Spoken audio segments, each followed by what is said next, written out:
Officer.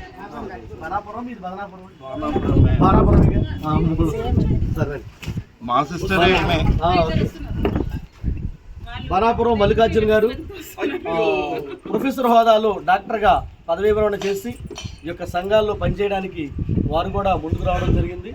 ఇక్కడికి ఈ రోజున తెలంగాణ రాష్ట్ర సంఘం ఆధ్వర్యంలో ST employees of all India diary ఆవిష్కరణకు ముఖ్య అతిథుల్లో ఒకరుగా విచ్చేసిన పెద్దలు మల్లికార్జునరావు గారిని, తెలంగాణ రాష్ట్ర కమిటీ ఆధ్వర్యంలో నరకాల ప్రసన్న కుమారి గారు, ఝాన్సీ గారు, అదేవిధంగా కోటేశ్వరి గారు, మిగతా వారందరూ కలిసి వారిని దుష్వాలతో సత్కరించారు. అదేవిధంగా పూలమాలతో అలంకరించవలసిందిగా రాములు గారిని కోరుతా ఉన్నాం. పూలమాలతో అలంకరించవలసిందిగా రాములు గారిని, పెద్దలు మరకాల యాదగిరి గారిని కోరుతా ఉన్నాం. సరే, ఇద్దరు కలిసి మీ అందరి కరతాళ ధనులతో అభినందించవలసిందిగా కోరుతా ఉన్నాం. దయచేసి మీ అందరి కరతాళ ధనులతో మల్లికార్జునరావు గారిని అభినందించవలసింది కోరుతా ఉన్నాం.